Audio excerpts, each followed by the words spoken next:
እስቲ ትንሽ ጥያቄዎችን ሜሎስ ይጠይቀ ሜላ ይጠይቀው እስቲ። እሺ ወደ ልደቱ ከመምጣታችን በፊት ያው የምመልስልህ እንደ አንድ ምዕመን ነው፣ እንደ ምዕመን እና እንደ አረዳዲ የምመልስልህ። ያው እንትን አይደለሁም የቤተ ክርስቲያን የአገልግሎት እንትን የለኝም፣ ችግር የለውም። እንደ መረዳቴ ነው የምመልስልህ። እኛም እንደዛ ነው የምንጠይቀው። እኔ እንኳን አደረሳችሁ ስለ መት የጠየቀው ጥያቄ ነበርና ዛሬ ስቅለት ነው ብላችሁ ታስባላችሁ ወይ ብለህ ጠይቀህ ነበር አይደል? እና ስቅለት መቼ ነው?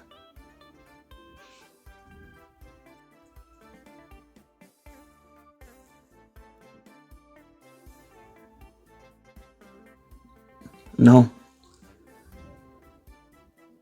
ኦኬ ልመልስ። አንተ ጋር ያወራን ያለ እሺ አይ ይሄን ልመልስ ስለ እኔ ማከብረው ቤተክርስቲያኔ በሰራችልኝ የቀን ቀመር ነው ማለት በዛ ቀመር አከብራለሁ። አቆጣጠሩን ትችላለህ ወይ ታውቀዋለህ ወይ ካልከኝ እውነት ለመናገር እሱን አቆጣጠሩን አላውቀውም፣ ግን አባቶች በሰሩልኝ በዛ እንትን አከብረዋለሁ። አቆጣጠር አልጠየቅኩም። እኔ በቤተክርስቲያኒቷ መሰረት ኢየሱስ የተሰቀለው መቼ ነው? ኢየሱስ የተሰቀለው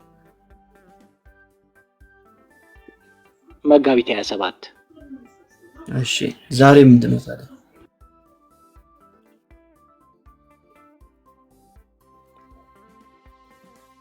መጋቢት 27 ከተሰቀለ ዛሬ ሚያዝያ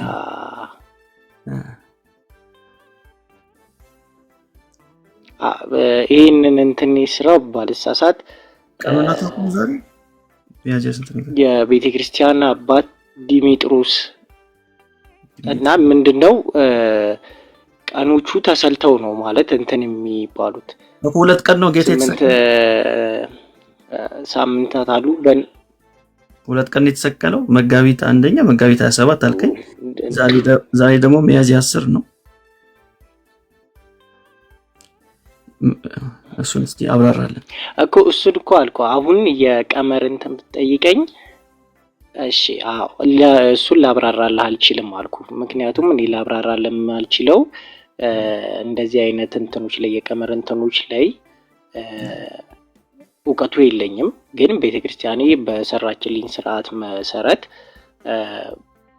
እሱን እከተላለሁ እያልኩ ነው። የተነሳውስ መቼ ነው? ኢየሱስ አሁን ለምን ብትለኝ አላውቅም እያልኩ ነው። አታውቁም፣ ማታውቁትን ነው የምታከብሩት። እኛም እሱን ነው እያልን ያለ ነው። እሺ የተነሳውስ መቼ ነው? የተነሳው መቼ ነው? እሁድ። ምን ቀን ነገር እኮ በየትኛው ወር?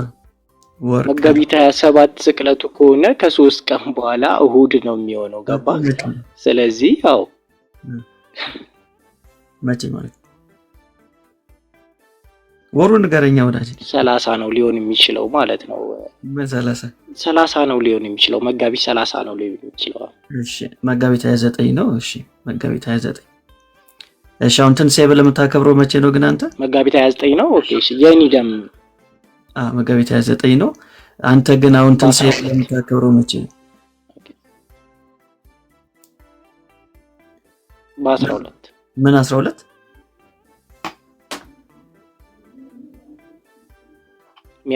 ሚያዝያ ላይ አይደል ያለው? እንግዲህ ኢየሱስ ተነሳ የምትሉት መጋቢት 29 ነው። የምታከብሩት ግን ሚያዝያ 12 ነው። እና ኢቨን እንኳን እናንተ ባላችሁት መንገድ እንኳን ብንሄድ መጋቢት 29 ኢየሱስ ተነስቶ ከሆነ በዛ ቀን ነው ማክበር ያለብን። ለቤተ ክርስቲያኒቷ ለራሷ ስርዓት ለሰው ቀመር ብላችሁ ኢየሱስ የተነሳበትን ቀን ወደ ጎን ብላችሁ ለመብል እንዲመቻችሁ ነው ሚያዝያ 12 ያደረጋችሁት ማለት ነው። ሌላ ምንም ቀመር የለው። ለመብል እንዲመች ነው። በዛ ቀን ጾም ስለሚሆን ቆይስማኝ እዚህ ጋር ሜሎስ ለመብል አይመችም። አላቅም አልክ አይደል? ያላወቅኩና አታውራራ። የተለየ ቀመር የለው። መጋቢት የጾም ወር ነው። በቃ በጾም ወር ደግሞ ደስታ የለም። ለዛ ብላችሁ ነው ወደ ሚያዝያ ያመጣችሁት። ሌላ ምንም የተወሳሰበ ቀመር አለው ካልከኝ የተለየ ቀመር ካለው እሱን አስረዳኝ። ግን ምንም ቀመር የለውም። የጾም ወቅት ስለሆነ ነው በቃ።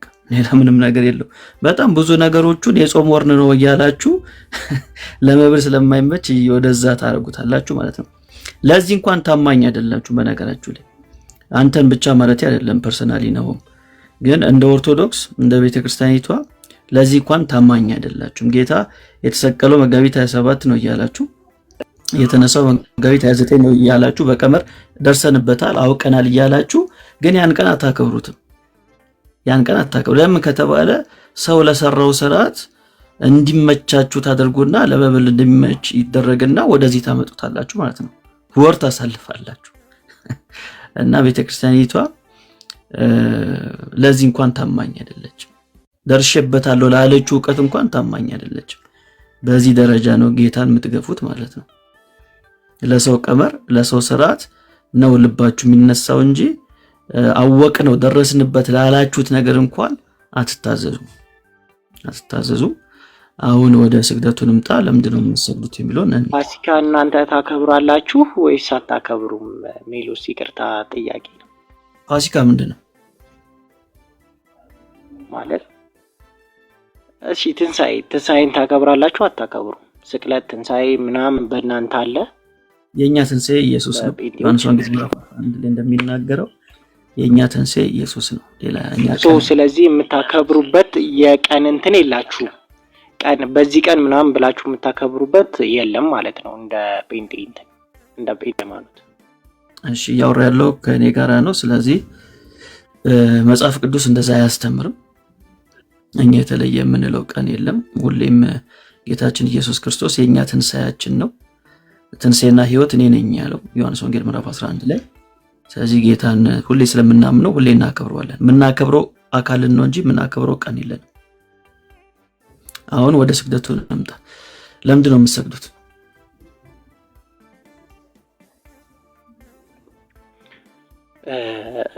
ለጌታችን ለመድኃኒታችን ለኢየሱስ ክርስቶስ። ለማን ነው የምትሰግዱት?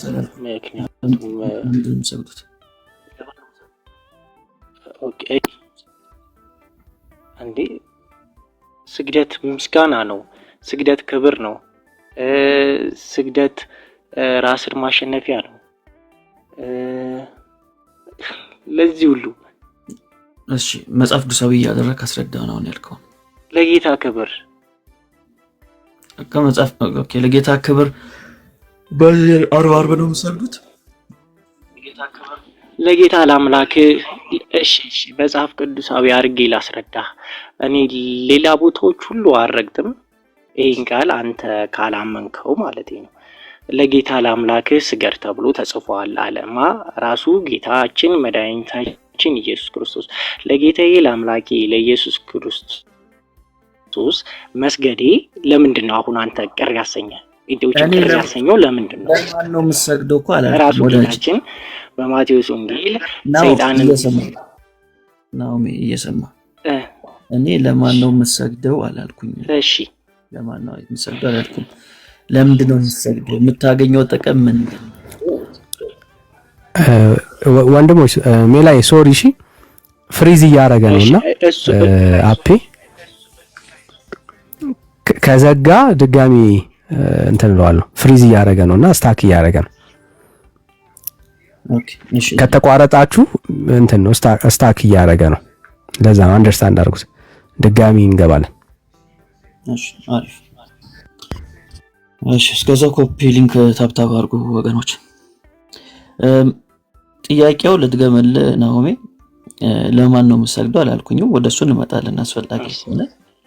ግን ስትሰግድ አሁን ዛሬ ስትሰግድ ምን ለማግኘት ነው? በተለይም ዛሬ ያው እንግዲህ ዓርብ ዕለት ስትሰግዱ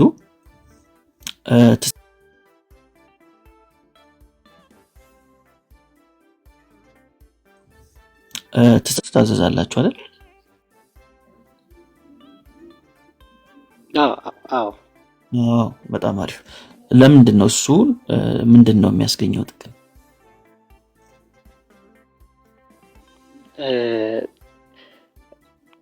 ጌታችን መድኃኒታችን ኢየሱስ ክርስቶስ ስግደት እንደሚያስፈልግ ራሱ ተናግሯል። ለጌታ ለአምላክ ስገድ ብሎ ለምን ማለት አልችልም። ለምንድን ነው የምሰግድ ልለው አልችልም አለኝ። እሱ እንግዲህ አለኝ ለጌታ ለአምላክ ስገድ ተብሎ ተጽፏል። ስለዚህ ስገዱ እያለን ነው አይደለም? ለምንድን ነው የምሰግደው? ምን ጥቅም ታገኝበታለህ? ማቴዎስ ምን ጥቅም ነው እያገኛለሁ? ዛሬ ስትሰግድ እኮ እሺ፣ ቆይ አሁን እኮ አንተ አሁን ከኔ ጋር አይደለም እየተከራከርክ ያለው ታውቃለህ። ሚሉስ ከኔ ጋር ሳይሆን እየተከራከርክ ያለው ወዳጅ ይኸውልህ፣ ከኔ ጋር እየተከራከርክ ሳይሆን ያለው ከመጽሐፍ አንተ ቀበለዋለሁ ከምትለው መጽሐፍ ጋር ራሱ ነው እየተከራከርክ ያለው። አንተ በቃ ለአንተ ስፖርት ነው ማለት ነው። ስገዱ ብሏል ኢየሱስ ክርስቶስ እያልኩ ነው እኮ። ጥቅሙ ምንድነው? እሱ እኮ ኢየሱስ ክርስቶስ ስገዱ ብሏል። በቃ ያየ ዝም ብለህ እንደ ዮጋ ነው እየሰራ ያለው። ጥያቄው የገባው አልመሰለኝም። ሜላይ ጥያቄው የገባው አልመሰለኝም።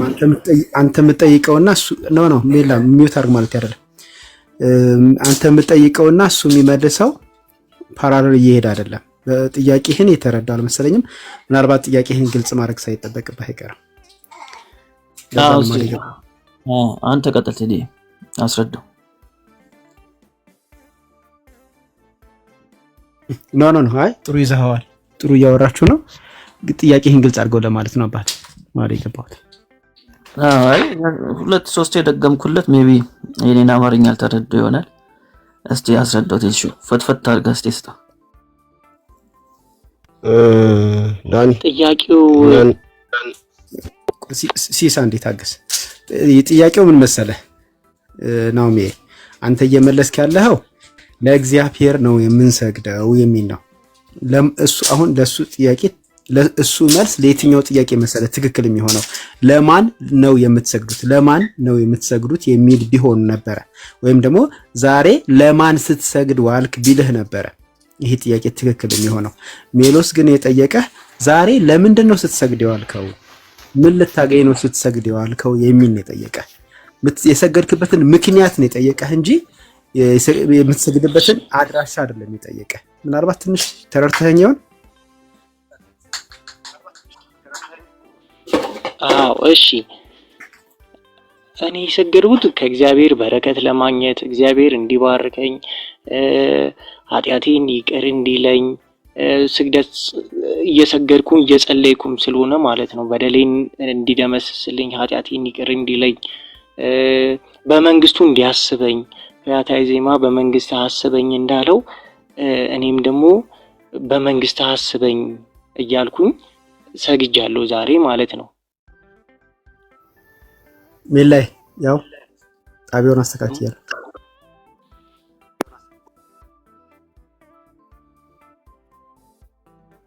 እኔ እንደዛ ነው የሰገድኩት ዛሬ እግዚአብሔርን ለማመስገን እግዚአብሔርን ለማክበር የሰገድኩበት ምክንያቴ ማለት ነው። እግዚአብሔርን እያመሰገንኩት እግዚአብሔርን ኃጢአቴን ይቅር እንዲለኝ እየለመንኩት እግዚአብሔርን እንዲባርከኝ እየጠየቅኩት ለዚህ ሁሉ ምክንያት ሰግጃለሁ ዛሬ። ምክንያት የሰገድኩበት ምክንያት ማለት ነው። ለአንተ ኃይል፣ ክብር፣ ምስጋና ይገባል እያልን ነበር ስንሰግድ የነበረው። እሺ ክብርና ምስጋና ለአንተ ይገባል፣ አምልኮት ለአንተ ይገባል። ኃጢአታችንን በደላችን ይቅር በልን፣ ሀገራችንን ጠብቅልን። ብዙ ነው ማለት ቀኑ ሙሉ የተባለውን እኔ እዚህ ጋር ልል አልችልም። ግን እንደው አይሙሪልስ ከቀሩት እነዚህን እየሰማው ነው የሰገድኩት። እሺ ነው የእግዚአብሔር ያክብርልኝ። ሜሎስ ቢቀጥል ደስ ይለኝ ነበር። ሜሎስ አልቻለም መሰለኝ። ከንግግርህ መሃል አንድ ነገር ደጋግመህ ነግረህናል። ደጋግመህ ስለነገርከን አጽንኦት ሰጥተኸዋል ወይም ደግሞ እዛ ላይ ትኩረት አድርገሃል ማለት ነው። ኢቱ ሚውት ታደርገው አባቴ፣ ምናልባት ድምጽ ገብቶ እንዳይረብሻል። ምንድነው ደጋግመህ የነገርከን አንድ ነገር ወይም ደግሞ እኔ አጽንኦት ሰጥተኸዋል ብዬ ያሰብኩት ነገር ምንድነው? ለኃጢአቴ ስርየት እንዳገኝ ሰግጃለሁ፣ የኃጢአት ይቅርታን እንዳገኝ ሰግጃለሁ የሚል እሱን መጽሐፍ ቅዱሳዊ አድርገህ ልታስረዳኝ ትችላለህ አባቴ? ይቅር በለኝ እያልኩት አንተ ብለሃል። ልክ ነው። አንተ ለምን አልክ አላልኩም። መጽሐፍ ቅዱሳዊ ግን እስኪ አድርግልኝ። እግዚአብሔርን ኃጢአቴን ይቅር በለኝ የሚለውን ቆይ ማለት ከመጽሐፍ ቅዱስ ውስጥ አውጥቼ እንድነግርህ ነው። የጠየኩን እደግመዋለሁ ስላልተረዳኸኝ። የጠየኩህ ምንድነው ዛሬ ለምን ሰገድክ ብዬ ስጠይቅህ ወይም ደግሞ ሜሎስ የጠየቀውን ጥያቄ እንድትረዳው ለማድረግ ጥረት ሳደርግ አንዱ የሰገድክበት ምክንያት አድርገህ የነገርከኝ የኃጢአት ይቅርታን ወይም ደግሞ የኃጢአት ስርየትን በስግደት እንደምታገኝ እንድረዳ ነው ያደረከኝ። ስለዚህ በስግደት የኃጢአት ይቅርታ እንደሚገኝ እሱን መጽሐፍ ቅዱሳዊ እስኪ አድርግ አስረዳኝ።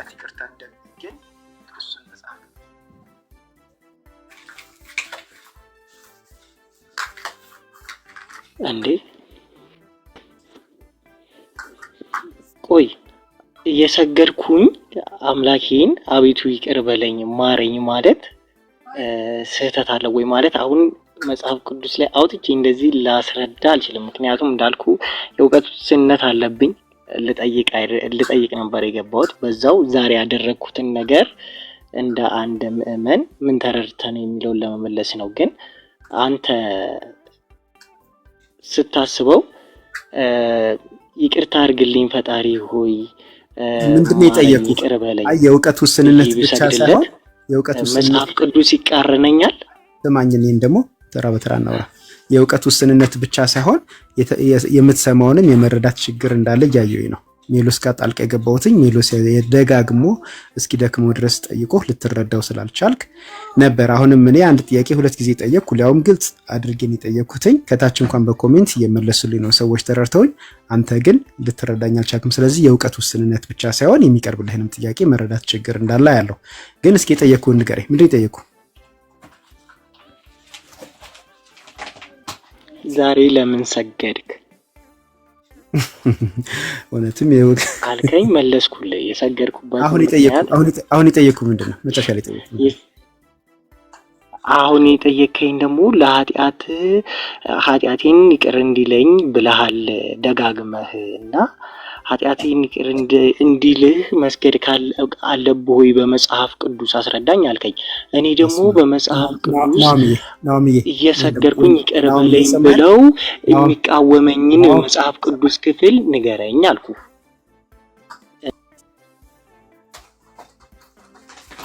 ናኦሚዬ የኔ አባት አንተ አይደለም መጽሐፍ ቅዱስ ግንዛቤ አንተ ራስህ የለኝም ብለሃልና ይሄንን መሰረት አድርጌ ነው ያወራሁትኝ።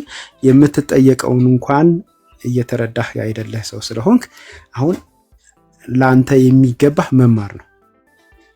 ላንተ የሚገባህ ተጠይቀህ መልስ ለመመለስ መጀመሪያ ጥያቄውን እንኳን ኢቭን አንደርስታንድ ማድረግ ይኖርብሃል። ምን እንደተጠየቅክ እንኳን እየገባህ አይደለም። ከሜሎስ ወደ እኔ የመጣህበት ምክንያት ለዛ ነው። ስለዚህ ሌሎች ወንድሞችህ ያወሩ። ሌሎች ወንድሞችህ አሉ ገስት ላይ ወንድም እኛ እንቀጥል። ዳኒ እንተቀጥል። በመጀመሪያ ወንድሜ ይቅርታ፣ ግን እኔ ልጠይቅና ልማር ነው የገባሁት እንጂ ልመልስ እንዳልሆነ ተናግሬያለሁ መጀመሪያም። እና እንትን መማር ነው ያለብህ ምናምን አትበይ፣ መመለስ አለብህ። እኔ መጀመሪያም ልጠይቅ ብቻ ነው የገባሁት፣ አልችልም መመለስ ብያለሁ። ስለዚህ የምወቀስበት ነገር የለኝም ማለት ነው። ገብቷል ወንድሜ? እንደ ወቀሳ ስላረከው ብዬ ነው። እሺ ናኦሚ ተረድተናል። ለዛ ነው ተማር ያለ ለዛ ነውና ተማር ስላለ ብዙ ደስ ሊል ነው የሚገባው። ያልከውን ነገር ነው እሱም ያለውና የተሻለ የሚሆነው ሌሎች ሰዎች ሲያወሩ አንተ ደግሞ አድምጥ፣ ትማርበታለህ። አንተ ብቻ ሳይሆን ሁላችንም እንማማራለን ሰዎች ሲያወሩ። እሺ ነው የሚባለው። የተሻለ የሚሆነው እሱ ነው። እሺ ሲሳይ። አይ እኔ እኮ እሺ ነው ያልኩት። በቃ ፒስ። እሺ ሲሳይ ከየት ቤተ እምነት? ሰላም ዳኒ፣ ከኦርቶዶክስ ተዋህዶ። ከኦርቶዶክስ ተዋህዶ። እሺ ሜላ ምናልባት ከሲስ ጋር ትግባባ ለብዬ አስባለሁና ቢያንስ የሚያወራው ነገር የምታወራው ነገር አንደርስታንድ ያደርጋል ብዬ አስባለሁ። ተቀበለው ሲስን። ለምትጠየቀው ጥያቄ ዳይሬክት መልስ ለመስጠት ሞክር። እግዚአብሔር በረዳኝ መጠን እስቲ ሞክራለሁ። እሺ ሜላይ አለ?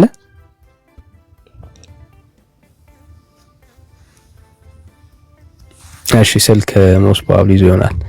እሺ ኤርሚሻ እኔ መናገር እችላለሁ። ሰላም ናቸው። እያወራ አይደል? እያወራን እኮ ነው። አይ አጭር ስለነበር ለወጣ ስለነበር ነው። እሺ ችግር የለውም። እሺ ውጣ። እንደሱማ የኛ ቤት እኮ አይመችም። የሆነ ነገር ተናግሮ ለመውጣት አይመችም። ብራዘ እንደሱ አይነት ወሬ አይመችም እኛ ቤት። እሺ ኤርሚሻ ተቀበለው። ይስም እንዴት አመሸህ? እግዚአብሔር ይመስገን። ዛሬ ሰግደሃል? አዎ። በስግደት ኃጢአት ይሰራል? ጥያቄው ርዕሱን አትጠይቀኝ? አዎ ርዕሱ ይሄ ነው። ወደ ውስጥ ስትገባ አይ በስግደት ምን አገኛችሁ ነው የሚለው። ከዛ ጀምሮ አዎ ገባኝ። ከዛ በፊት በስግደት ኃጢአት ይሰራል ወይ አይደለም? ቆይ ከርዕሱ እንነሳ ወንድም እያልኩ አይደል? ይሄ በጣም ትክክል ጥያቄ ነው እየጠየቅኩ ያለሁት። በጣም እኮ ኮራ ብለህ ልትመልሰው የሚገባው ጥያቄ ነው። ዛሬ ስትሰግዱ ለመተህ ኮራ ብለህ ልትመልሰው የሚገባ ጥያቄ ነው። አይደለማ? ቅድም እናንተ ወደ ርዕሱ እንመለስ ስትሉ ነበር አይደል? ስለዚህ አሁን ወደ ርዕሱ እንመለስና በሂደት እንግዲህ ምን መጣ ከሆነ ወደዛ እንመጣለን። አዎ ገባኝ። እኔ ደግሞ በጣም ሲምፕል የሆነ ጥያቄ ነው እየጠየቅኩ ያለሁት። በስግደት ኃጢአት ይሰራል?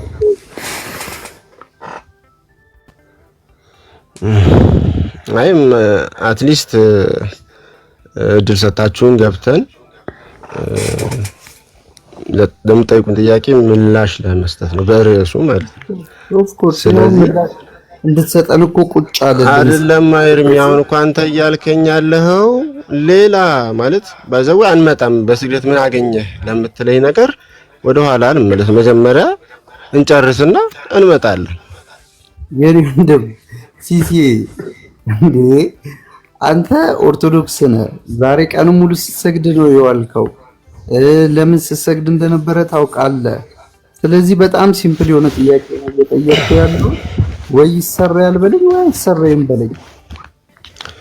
እሺ ያው ማኒፑሌት ነው ወይ ምንም ለመጫን ከሆነ ኢትስ ኦኬ። ያው ቤታችሁ ነው የፈለጋችሁት ማድረግ ትችላላችሁ። ምንድነው አሁን የጠየቀኝ ኃጢአት ስርየት አግኝተሃል ዛሬ በመስገድ ነው። የኃጢአት ስርየት አላገኘሁም። በጣም ጥሩ በጣም ጥሩ። ስለዚህ በስግደት ኃጢአት አይሰራይም። በስግደት ኃጢአት አይሰራይም። ጸጋና በረከት ትሩፋት ግን ታገኛለህ። በጣም ጥሩ በጣም ጥሩ። በቃ ይሄንን የሚፈልገው እንደዚህ አይነት ኦርቶዶክሶች እንዲበዙልን ነው የምንፈልገው። በስግደት ኃጢአት አይሰራይም የሚሉ ኦርቶዶክሶች እንዲበዙ ነው ይሄንን ቤት ከፍተን እስከ 5 ሰዓት ተኩል ድረስ ቁጭ ያልነው። ግን አሁን ያንተ እምነት ደግሞ የቤተ ክርስቲያኗ እምነት ነው ወይ ደግሞ የሚለውን እንፈትሻለን። ዛሬ አርብ ሰዎች ሄደው ኃጢአታቸውን ለቄስ ከተናዘዙ በኋላ 40 ስገዱ 100 ስገዱ ይባላሉ። ተሳስቻለሁ? መጠብጠብ ይባላል። አዎ ይባላል መጠብጠብ። ስለዚህ ኃጢአታቸውን ለቄሱ በጆሮ ሄዶ ከነገሩት በኋላ ለኃጢአታቸው 40 ስገዱ 100 ስገዱ ይባላል። ቤተክርስቲያኗ ግን ይህንን ስግደት የምታደርገው ኃጢአቱ እንዲሰረይለት አይደለም። ይሄ ስርዓት አምልኮ ነው። ምን አይነት አምልኮ? ምንድነው ጥቅሙ? ኃጢአታቸውን ተናዘው ከዛ በኋላ 50 ስገዱ 100 ስገዱ የሚባሉት ለምንድን ነው?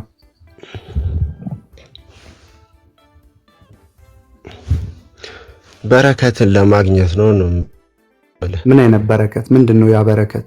ኃጢአታቸውን ተናዘው በኃጢአት ፋንታ እኔን አደረኩኝ ራስን ሄደ ለካህን አሳይ ይላል። አሳየው ለሰራው ኃጢአት ያሰራህ ይህ ስጋ ነውና ስጋህን አሸንፍ፣ ስጋህ ላይ ጦርነት ክፈትበት በማለት ይሄን ያህል ስገድ ይሉኛል። በጣም አሪፍ። አንተ ደግሞ በጣም ድንቅ ሐሳብ ነው ይዘህ የመጣው። ስግደት በስጋ ላይ የሚከፈት ከባድ ጦርነት ነው። በትክክል መጽሐፍ ቅዱስ እንደዛ ያስተምራል። መጽሐፍ ቅዱስ መከራን በተመለከተ ብዙ ቦታ ተጽፏል። መጽሐፍ ቅዱስ አንደኛ ጴጥሮስ ምዕራፍ 4 ከቁጥር 1 እስከ 2 ያለውን እስቲ መጽሐፍ ቅዱስ ካላችሁ እስቲ ኤርሚያስ አንተ ጋር ካለ መጽሐፍ ቅዱስ አውጥተህ ብታነብልኝ እኔ ስላልያዝኩ። እሺ ይኸው አንደኛ ጴጥሮስ ምዕራፍ 4 ቁጥር 1 እንደዚህ ይላል፣ ክርስቶስም በስጋ ስለኛ መከራን ስለተቀበለ ከእንግዲህ ወዲህ በስጋ ልትኖሩ በቀረላችሁ ዘመን እንደ እግዚአብሔር ፈቃድ እንጂ እንደ ሰው ምኞት እንዳትኖሩ እናንተም ደግሞ ያን ሐሳብ እንደ ዕቃ አድርጋችሁ ያዙት። በስጋ መከራ እየተቀበለ ኃጢአትን ትቷል። አንዴ ድገምልኝ፣ ይቅርታ። እሺ ክርስቶስ በስጋ ስለኛ መከራን ስለተቀበለ ከእንግዲህ ወዲህ በስጋ ልትኖሩ በቀረላችሁ ዘመን እንደ እግዚአብሔር ፈቃድ እንጂ እንደ ሰው ፈቃድ ምኞት እንዳትኖሩ እናንተ ደግሞ ያንን ሐሳብ እንደ ዕቃ ጦር አድርጋችሁ ያዙት። በስጋ መከራውን የተቀበለ ኃጢአትን ትቷል ይላል። በስጋ ምንን የተቀበለ? በስጋ መከራን የተቀበለ ኃጢአትን ትቷልና። አሁን እኔ ያልኩ ይሄንን ነው። ኃጢአቴን ልተው ዘንድ በስጋዬ ላይ መከራን አበዛው። ኦኬ እና እዚህ ክፍል ላይ ካህናቱም መከራን አብዛ፣ መከራን አብዛበት የስጋ ላይ ኃጢአትን ትተው ዘንድ ነው እንጂ ኃጢአትን ይሰረይ ዘንድ አይልም። ኃጢአትን ተወው ዘንድ ኃጢአትን ተወው ዘንድ ግን በስጋዬ ላይ መከራን አብዛ በሚል በዚህ መጽሐፍ ቅዱሳዊ መሰረት በማድረግ መከራን በስጋዬ ላይ አበዛለሁ። በጣም ጥሩ። የመጀመሪያው ጥሩ የመጣው ነጥብ ኃጢአት በስግደት አይሰረይም ተባብለናል። ይሄ በጣም ድንቅ ነገር ነው። ሰው ኃጢአቱ ነው በስግደት ነው። ኃጢአት የሚርቀው በመስገድ ነው። ሰው በመስገድ ከኃጢአት ይርቃል። በመስገድም ብቻ ሳይሆን በመጾምም ይርቃል። ይሄንን 50 ቀን ሙሉ ጾምም ጸሎትም በመጸለይም ይርቃል። በጣም ጥሩ። በዚህ 50 ቀን ግን ጸሎትም ጾምም የለም ስግደትም የለም። ስለዚህ እንዴት ነው የሚሆነው?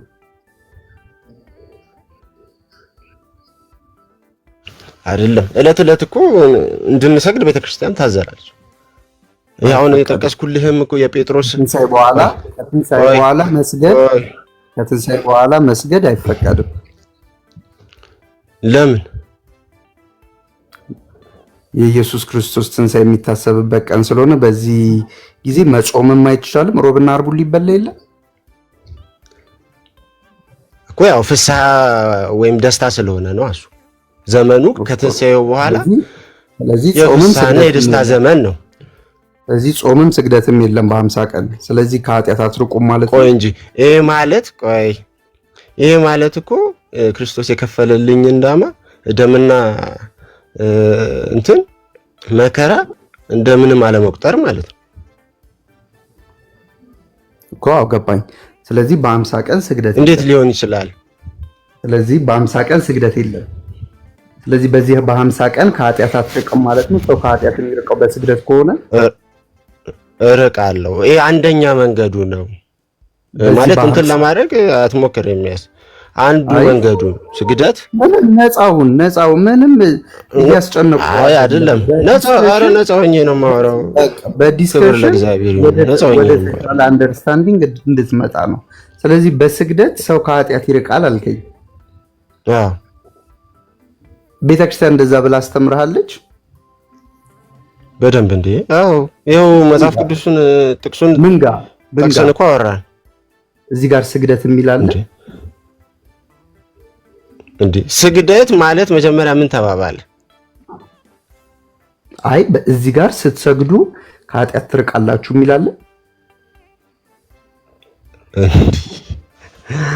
መከራ። አሁን ስግደት እንግዲህ የስጋ መከራ ነው አይደል? አንተ አሁን ስጋ ስትሰግድ የምትሰግድ ከሆነ አትሰግድም ሜቢ ግን ስትሰግድ ፊዚካል አክቲቪቲ ነው አይደለ?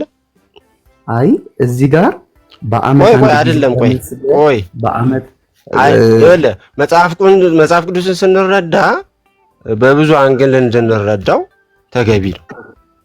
እሺ ቆይ ሲሳይ በአመት ስለዚህ መከራ የተባለው በአመት አንድ ጊዜ በመስገድ ከኃጢአት ትርቃላችሁ የሚል ጥቅስ አለ። በአመት አንድ ጊዜ አትሰግድም፣ እንድንሰግድ የኢትዮጵያ ቤተክርስቲያን አታዘንም። አዎ ለምሳሌ 50 ቀን አትሰግዱም፣ ግን በስግደት ከኃጢአት ይራቃል የሚል ጥቅስ አሳየኝ ነው የምልህ። እዚህ ጋር ምንም ስለ ስግደት የሚያወራ የለም። አዎ አሁን ስለ ስግደት ቃል በቃል ስግደት ብሎ መከራን በስግደት እንግዲህ መጽሐፍ ቅዱስ አይተካውም። ግን እዚህ ጋር መከራ የተባለው ስግደት ነው። እኔ በስጋ ላይ እንግዲህ ብዙ መከሮች አሉ። ከመከሮች አንዱ ስጋን ማዛል ነው እኮ እንደዛ የሚል አለ። እዚህ ጋር ክፍሉ ይላል ስለ ስግደት ነው የሚያወራው። አሁን ቃል በቃል ለምን እንትን ትለኛለህ? አይ ቃል በቃል አይደለም ክፍሉ መረዳት አለብህ እንዴ? መረዳት አለብህ። ያነሳኸው ክሌም በጣም ከባድ ስለሆነ አሁን በጣም ጥሩ ነጥብ አነሳ። መጀመሪያ ላይ በስግደት ኃጢአት አይሰረይም ብለህ ትልቋን የቤተ ክርስቲያኒቷን ትምህርት አፈረስከው። በዛ እግዚአብሔር ያክብረ አልኩ። እኛም ወደ እንደዚህ አይነት መረዳት እንድትመጡ ስለምንፈልግ ማለት ነው። አይ አይደለም፣ እናንተ እኮ ዲሲቭ ለማድረግ ስለምትሞክር ነው እንጂ ቤተክርስቲያኗ እንደዛ ብላ አታስተምርም። ግን እናንተ በቃ ስግደት በቃ የሆነ አለ አይደለ ኃጢአት ማስተስሪያ አድርገው ነው የሚወስዱት አይነት ፕሮፓጋንዳ ስለምትለን ነው። እናንተ እኮ ናችሁ የምትለጥፉት ይሄንን ታርጋ። ቤተክርስቲያንማ እንደዛ ብላ ነው የምታምነው። ለምሳሌ ቀኖና ተሰጠው ሲባል አንድ ሰው ምን ማለት ነው? ምን ማለት ነው? አስረዳኝ አንተ። አይ እየጠየቅኩ ነው። ቀኖናው ስለ አታውቅም? አይ አይደለም፣ አንተ እኮ ሰምተኸው አውቀው ስለ አይደለም የምትጠይቀኝ። ለኃጢአት የምትቀጣው ቅጣት አይደለም? ለኃጢአት ምን አልኩ ቅድም? ይህን የስጋን ኃጢአት ትተው ዘንድ መከራን ተቀበሉ ይላል እንደዛ ቃሉ እንደዛ አንብብልኝ። እሺ ደግመህ አንብብልኝ። እሺ በስጋ መከራን የተቀበለ ኃጢአትን ትቷልና ነው የሚለው። ኃጢአትን እንድትተው መከራ አሁን አንደኛ ጴጥሮስ ምዕራፍ 1 ከቁጥር 1 እስከ 2 አንብብልኝ። ቅድም ያነበብኩት አንብብልኝ። አሁን አንብብልኝ እስኪ። ክርስቶስ በስጋ ስለኛ መከራን ስለተቀበለ ከእንግዲህ ወዲህ በስጋ ልትኖሩ በቀረላችሁ ዘመን እንደ እግዚአብሔር ፈቃድ እንጂ እንደ ሰው ምኞት እንዳትኖሩ እናንተ ደግሞ ያንን ሐሳብ እንደ ጦር አድርጋችሁ ያዙት። በስጋ መከራን የተቀበለ ኃጢአትን ትቷልና። ኃጢአትን እንድትተው መከራን ተቀበሉ ነው የሚለው ወይስ በስጋ መከራን የተቀበለ ኃጢአትን ትቷል ነው የሚለው? በስጋ መከራን የተቀበለ ኃጢአትን ትቷል። አዎ አንተ እኮ ያልከኝ ኃጢአትን ለመተው መከራን መቀበል አለብን ነው። ቃሉ እንደዛ ይላል እንዴ? ምንድነው ታዲያ የሚለው? በስጋ መከራን የተቀበለ ኃጢአትን ትቷልና እኮ ምን ማለት ነው? በስጋ መከራን የተቀበለ ኃጢአትን ትቷልና ነው የሚለው። ሌላ ምን ይላል? እንዴት ነው ከስግደት ጋር የሚገናኘው? ማለት ይሄ አሁን ይሄ አይደለም። ቆይ አዳምጠኝ። አሁን ይኸውልህ እኔ ቅድም አልኩህ አይደለ? የኔ መከራ የተባለውን እኔ ስግደት አድርጌዋለሁ። ምክንያቱም ስግደት ምንድነው? ሰውነቴን ስለሚያዝለው ስለሚያደክ። እሱን አይደለም ሲሳይ፣ እሱን አይደለም የሚጠየቀው። በቃ እኔ ደግሞ መከራን እንደዛ ነው የወሰድኩት። አንተ እንደፈለግኩ ውሰድ፣ እኔ ደግሞ እንደዚህ ወሰድኩት። ጥያቄ መጽሐፍ ቅዱስ እንደዚህ ያስተምራል ወይ? ይሄው በቃ ይሄንን መሰረት አድርጌ ምን የሚለውን መሰረት አድርገህ ይሄው መከራን ምን የሚል መከራን እንደ ዕቃ ጦር አድርጋችሁ የሚለውን ወሰድኩት። ስግደት ምን የሚለውን እስቲ ሙሉ ንገረኝ። ምን የሚለውን መጽሐፍ ቅዱስ የለም እኮ አጠገብ ያልኩህ አይደል እኮ እኔ እኮ አነበብኩልህ። ስለዚህ ካነበብኩልህ ውስጥ በስግደት ኃጢአት ትርቃላችሁ የሚለውን አሳየኝ። እንዴ ኃጢአትን መተው ምን ማለት ነው? መራቅ አይደል እንዴ እኮ። ስትሰግዱ ኃጢአትን ትርቃላችሁ የሚለውን ጥቅስ አሳየኝ እዚህ ላይ።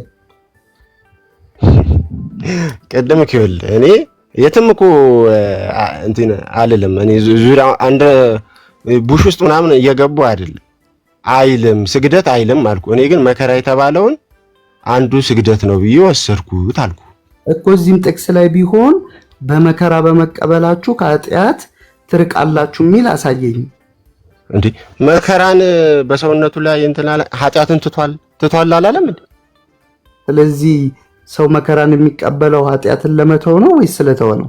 በሚገባ አልኩ እኮ። እኔ ላደምጠኝ አንድ ነገር ልንገርህ። ይሄ ክፍል ስለ ስግደት አያወራም። ስለ ስግደት አያወራም። እኔ ግን ወሰድኩት መከራ የተባለው። ቆይ አንተ ዝም ብለህ መውሰድ አትችልማ። አንተም ዝም ብለህ መደምደም አትችልማ ኤርሚያስ። ይሄ ክፍል ቆይ አንድ ጊዜ ሲሳይ፣ ይሄ ክፍል አይደለም አንተ እንደፈለክ አይደለም እኮ መጽሐፍ ቅዱስን እንትን እያልክ የምትጠይቀኝ አይደል? አንተ እኮ ነህ ክፍሉ አይልም፣ እኔ ግን ወስጄዋለሁ ያልኩህ። አንተ ደግሞ ዝም ብለህ መውሰድ አትችልም። ሰው ስለሰገደ ከኃጢአት ይድናል የሚል የመጽሐፍ ቅዱስ ክፍል የለም። አንተም አመንክ እኮ ስለ ስግደት አይደለም ማለት። ስለዚህ አንተ መከራ በስጋ ላይ መከራ መክፈት እሺ፣ ምንድን ነው አንተ ስትረዳው የተረዳውን አስረዳሽ።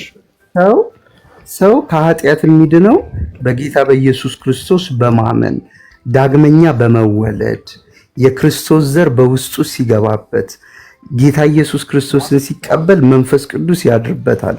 የእግዚአብሔር መንፈስ ሲያድርበት የእግዚአብሔርን ጸጋ ይቀበላል።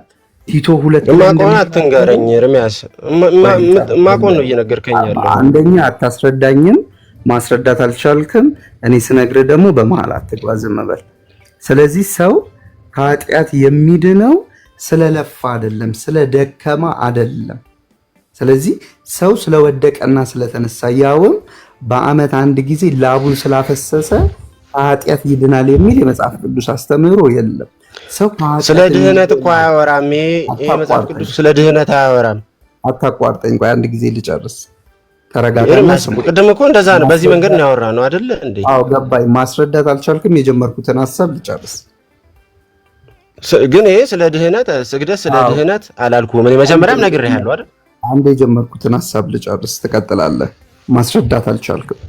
ስለዚህ ሰው ከኃጢአት የሚድነውና ውስጡ ከሚታገልበት የኃጢአት ፈተና የበደል ፈተና የሚድነው የእግዚአብሔር ጸጋ በውስጡ ሲገባበት ጌታ ኢየሱስ ክርስቶስን ሲቀበልና ጌታ ኢየሱስ ክርስቶስን ሲያምን ነው። ከዚህ ውጪ የሚድንበት ነገር የለም። አንደኛ ጴጥሮስ ምዕራፍ 4 ቁጥር 1 አንድ ጊዜ ልብ ብለህ ስማ፣ ድጋሜ ላንብብልህ። ክርስቶስ በሥጋ ስለኛ መከራ ቃስ እያልክ አንብብልኝ። እሺ ክርስቶስ በሥጋ ስለኛ መከራን ስለተቀበለ እንግዲህ ወዲህ በሥጋ ልትኖሩ በቀረላችሁ ዘመን እንደ እግዚአብሔር ፈቃድ እንጂ እንደ ሰው ምኞት እንዳትኖሩ እናንተ ደግሞ ያንን ሐሳብ እንደ ዕቃ ጦር አድርጋችሁ ያዙት። ስለዚህ ምንድነው እያለ ያለው? ጌታ ኢየሱስ ክርስቶስ ስለሞተላችሁ፣ ጌታ ኢየሱስ ክርስቶስ በሥጋው መከራን ስለተቀበለላችሁ እናንተ በሥጋ በምትኖሩበት በዚህ ዘመን ላይ እግዚአብሔርን በማስደሰትና እንደ እግዚአብሔር ፈቃድ ኑሩ እና ያን ሐሳብ ደግሞ እንደ ጦር ዕቃ አድርጋችሁ ያዙት። ምን የሚለውን ሐሳብ? ጌታ ኢየሱስ ሞቶልኛል፣ ስለኔ መከራ ተቀብሏል እያላችሁ ስለናንተ በሥጋው መከራ የተቀበለውን ጌታ እያሰባችሁ እናንተም በቀረላችሁ ዘመን እግዚአብሔርን እያስደሰታችሁት ኑሩ ነው። ስለዚህ ሰው በምድር ላይ ያስደሰታችሁት አይልም ኤርሚያስ። እንደ እግዚአብሔር ፈቃድ እንደ ሰው ምኞት እንዳትኖሩ። ዩሲ እንደ ሰው ፈቃድ አልኖርኩም ደስታ አይልም እኮ። አይ ቆይ ልብ ብለህ ስማኝ። እንደ እግዚአብሔር ፈቃድ አልኖርኩም ማለት እንደ ሰው ፈቃድ አልኖርኩም ማለት እንደ እግዚአብሔር ፈቃድ ነው። እንደ እግዚአብሔር ፈቃድ ኖርክ ማለት እግዚአብሔርን ደስ ያሰኘዋል። እዚህ ክፍል ላይ በስግደት ከኃጢአት ትርቃላችሁ የሚለውን ሰምተሃል? ያነበብኩት ላይ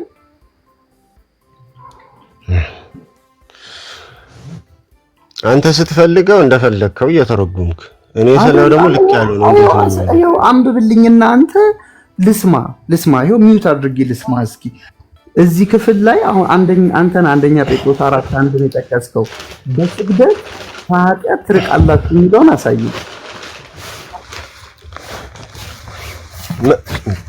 መከራም በስጋ ላይ ያለ አይደል እንዴ እኮ? አንብብልኝ። ምንድነው መከራ በስጋ? አንብብልኝ። ምን ይላል? እስቲ መጽሐፍ ቅዱስ እስቲ ልፈልግ።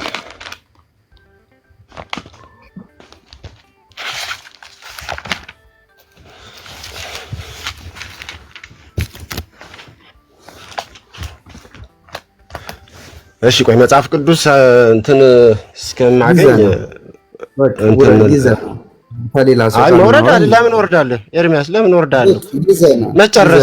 መጨረስን እኔም እንድትወርድ አልፈልግም። እኔም እንድትወርድ እኮ አይ ወረድ ስትል ስሰማ ከሌላ ሰው ጋር እናውራ። መጽሐፍ ቅዱስን ፈልገህ ብታመጣ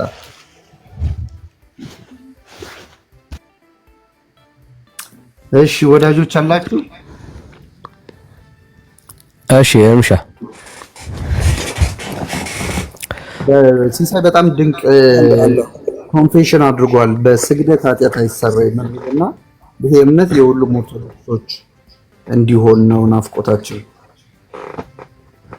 ያ ወሳኝ ፖይንት ነው እንግዲህ የጣለው። ይሄንን ፖይንት ሌላ ኦርቶዶክሳውያን እንደሚቀበሉትና እንደማይቀበሉት እናያለን ማለት ነው። እናያለን። እሺ ዱርዬው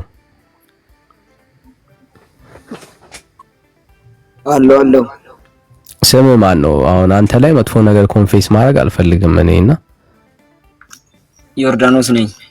አዎ እሱ ይሻላል ወዳጅ። ስምን ቀይረው። መጥፎ ነገር ራስ ላይ ኮንፌስ አታስደርግ። አያሳስብም። አይጠቅምም ብራዘር፣ አይጠቅምም። እሺ ሰግዳል? አዎ። ስንት ተጠበጠብክ? እሱን አያገባም። እሱን ደግሞ አይጠየቅም። ምን ነው ብዙ ነው እንዴ? ብዙ ሆነ ትልቅ ሆነ እሱ ደግሞ ቁጥሩ ምንም አይጠየቅም። ሰግዳል ብላል አይደል? ቁጥሩ ምንም አይጠየቅም። ሰገድኩ። ያው ተፈርዶብሃል ማለት ነው። ምኑ ነው የተፈረደኝ? እንድሰግድ ለራስህ ስል እሰግዳለሁ አትልም? ላንተ አይደለም የምሰግደው መጀመሪያ ማለት ነው። አሁን እኔ እኮ እሺ ምን ያህል ማለት ቁጥሩን ባትነግረንም ግን ኃጢአትን ስትናዘዝ ይሄን ያክል ስገድ ተብሏል አይደል? ታዲያ ራስህ ይሄን ያክል ከታዘዘብህ እኮ ያው ከሰገድክ በኋላ የኃጢአት ስርየት አግኝተሃል ወይስ አላገኘህም? እሺ መጀመሪያ ማለት ነው። እሺ አንተ ኃጢአትክም ማለት ነው መጀመሪያ ቀስ አሁን ለዮሐንስ ሲያጠምቅ ሰዎች ሲናዘዙ ነበር አይደል? ለዮሐንስ ዮኒ እያሰገደ ነበር ኃጢአታቸውን የሚያናዝዘው? ሊጠይቅ ኧረ ምን ትጠይቀኛለህ ወዳጄ? እኔ እኮ ኦርቶዶክስ አይደለሁም። አዎ ጴንጤ ግጥም ያልክ ጴንጤ ስለሆንክ አውቃለሁ። ብሱ ደግሞ ያው በጣም በቤተክርስቲያናችን ላይ ማለት ነው ሐሳብ ላይ ብራዘር። እሺ ሐሳብ ላይም ሊድ ዮሐንስ ላይ እነሱ እንትን ሲሉ ሲናዙበት ጌታ ይቅር ብላችኋል ብሎ ዮሐንስም አልነገረም፣ ህዝቡም አልሰማም አይደል? እንደዛ ነው። አዎ እንደዛማ ከሆነ እስኪ ማስረጃ አስተኝ። ማስረጃ እየሰማክ ነው። መጽሐፍ ቅዱስ ከኔ በላይ የምታነብ ነው የምትመስለኝ። አይ እኔ አሁን አንተ የምትለውን ጥቅስ አላውቀውም። እንደዚህ አይነት ትምህርት አላውቅም ብራዘር። ሳታውቅ እንዴት ነው ግን የምትጠይቀው? መማር አይሻልም? ያንተን ነው የማላውቀው። የመጽሐፉንማ አውቃለሁ ወዳጅ። ያንተን ነው ማወቅ ያልቻልኩት። እሺ እና አሁን ማለት ነው አንተ ስግደት አልክ አይደል? ስግደት እኔማ አልኩ እኮ ብራዘር አልኩ፣ ጠየኩ። አሁን በመስገድ የኃጢአት ስርየት ተቀብለሃል ወይ አልኩ። የኃጢአት ስርየት አላገኘም። አዎ እሱ ለጸጋ አንድ ነገር በእናንተ ላይ አሁን ልበልህ እና ደግመህ ስገድ አላሉ? ካልሰገድ ስማ እነሱ ያዛሉ አይደል እኮ። ታዲያ የታዘዝከው ኃጢአት ስለተናዘዝክ አይደል እንዴ ወዳጅ?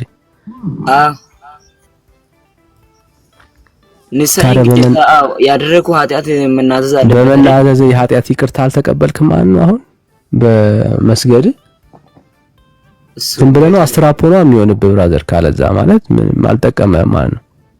አው ስጋዬ ካመመኝ ችግር የለም አያሳስበኝም ለሱ ማለት ነው።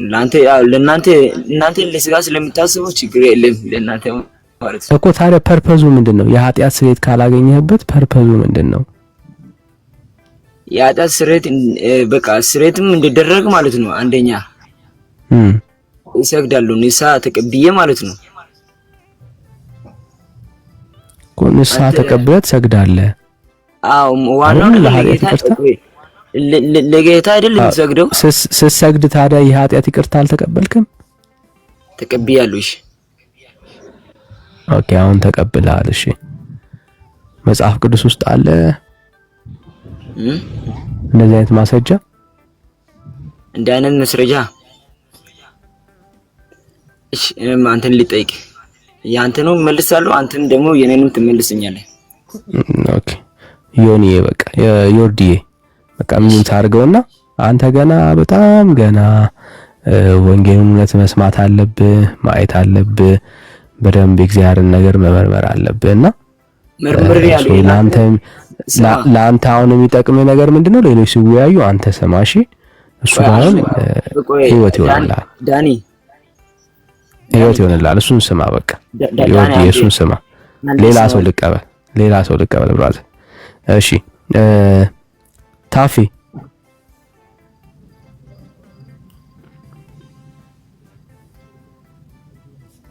ይሰማል?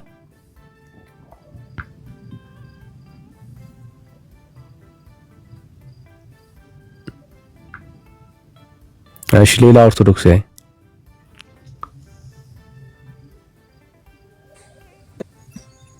እሺ ዳኒ ከየት ቤተ እምነት ነህ? ይቅርታ ተሳስቼ ነው። አይ እኔ ወንድምህ ነኝ። እግዚአብሔር ያበርታችሁ። እግዚአብሔር ከእናንተ ጋር ይሁን።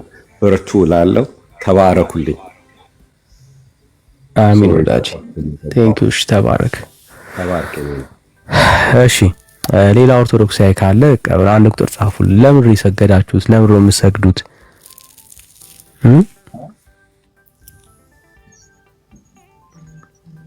እኮ ልመልስ እኮ ወዳጄ። እሺ ምንድነው የምትመልሰው? ስግደት ኃጢአት ስርየት ያደርጋል ያልከው ነገር ማለት ነው። እና በወንጌል ያመናችሁ ንስሐ ግቡ ይላል አይደል? ስለ ስግደት ይወርዲ ወደዛ ሊመጣ እኮ ነው። ና ብራዘር ና፣ መሽቷል። ና ብራዘር ውጪ ታድራለህ። እንደዚህ አትቆይ። እንቅልፍሽም ያው ሊገልሽ ነው። አይቼሽ ነበር። እና በወንጌል ያመናችሁ ንስሐ ግቡ ይላል። እና ደግሞ እኛ የምንሰግደው ማለት ነው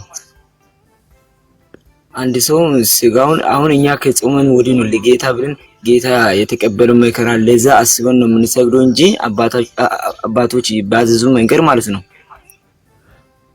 እኮ ለኃጢአት ይቅርታ አይደለም ማለት ነው የሰገዳችሁት። አሁን የተጠበጠባችሁት ለኃጢአት ይቅርታ አይደለም ማለት ነው። አሁን ለጸጋ በረከት እንድናገኝ ብለን ነው እንጂ ለኃጢአት ይቅርታ አይደለም። አንሳ ከገባን ኃጢአትን ያስተሰርይልናል አይደል? እኮ ኃጢአት ያስተሰርይልናል አልክ እኮ አንተ። እዚህ ኃጢአትን ያስተሰርያል ንስሐ ማለት መስገድ ኃጢአትን ያስተሰርያል የሚል መጽሐፍ ቅዱስ ማስረጃ አለ። ንስሐ ከገባ ኃጢአት በቃ እንትን ይላል አይደል? አይደላት በለኝ እንጂ ብራዘር፣ እየጠየቅኩ እኮ እኔ እኮ የአንተን ቤተ እምነት የምከተል ሰው አይደለሁም ወላሂ። መጽሐፍ ቅዱስ አነባለሁ እያልክ አይደል እንዴ አንተ? እኮ እኔ የማነበው ታዲያ ወንጌል አማኝ ሆኜ ነው ወዳጄ። እኛ ምን ወንጌልን እኮ ነው ያመጣን እኛ ነን እንዴ? አንተ ወንጌል ትላለህ እንዴ? ለምንድን ነው የምታደርገው? በቃ አንተ ተማር ዮርዲ። አንተ ምንድነው ማድረግ ያለብህ መሰለ? በቃ መማር ዮርዲ። አሁን መማር አንተ ማድረግ ያለብህ የእግዚአብሔርን ቃል መስማት። በደንብ ተማር።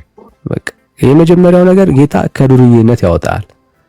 ከዱርዬነት ያወጣል። የመጀመሪያው ነገር ባይዘዌ እኛም እንዳንተ በጣም ዱርዬዎች ነበርንና ኢየሱስ ደርሶ ነው ህይወት የሰጠን። አንተ እዚህ ምኞት ላይ ሃይማኖተኝነት ከደረብክ ግን በጣም የዱርዬዎች ቁንጮ ነው የምትሆነው ዳጂ። በቃ አለለ የሚለየ ማለት በቃ በደንብ አለ የተባለ ዱርዬ ነው የምትሆነው ሃይማኖት ሲደረብ ማለት ነው። አንተ የሚያስፈልግህ ህይወት ነው ወዳጅ። ህይወት ደግሞ ያለው ኢየሱስ ጋር ነው እና ህይወት ለኢየሱስ ስጠው፣ ለኢየሱስ ስጠው። ካለዛ ሃይማኖት እዚህ መንፈስ ላይ ተደምሮ ከባድ ነው ብራዘር፣ በጣም ከባድ ነው የሚሆነው፣ ከባድ ነው የሚሆነው። እሺ ተስፉ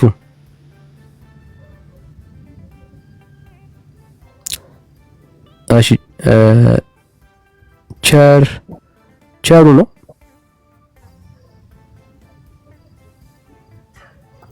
ቸሩ ዳኒ እንዴት አመሻችሁ ሁላችሁም?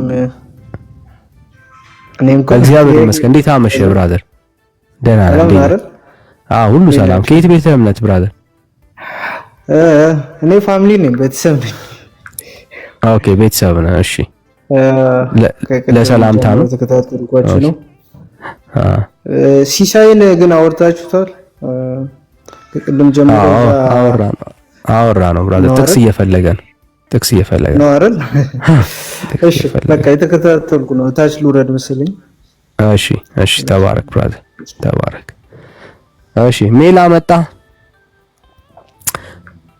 እሺ ሌላ ኦርቶዶክሳዊ ካለ እንቀበል። የወንጌል አማኞች ሰላምታ ከፈለጋችሁ ሰላም በሉን በኮመንት። ሁላችሁም አንዴ በኮመንት በደንብ ሰላም ብትሉን ላይ መውጣትና መልፋት አይጠበቅባችሁም። እኛን ሰላም ለማለት ላይ ድረስ አይጠበቅባችሁም፣ መድከም አይጠበቅባችሁም። በኮመንት ሐሳባችሁን ከገለጣችሁልን ይደርሰናልና ስለዚህ ሰላም በሉነታች ጸጋ ይብዛላችሁ። እሺ ደግነት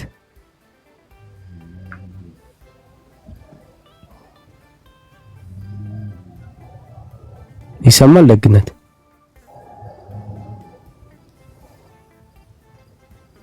ደግነት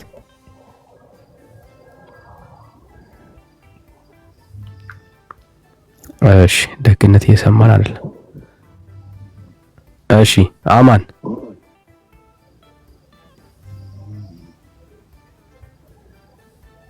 አማን ይሰማል? እሺ ላወርድ ነው ብራዘር።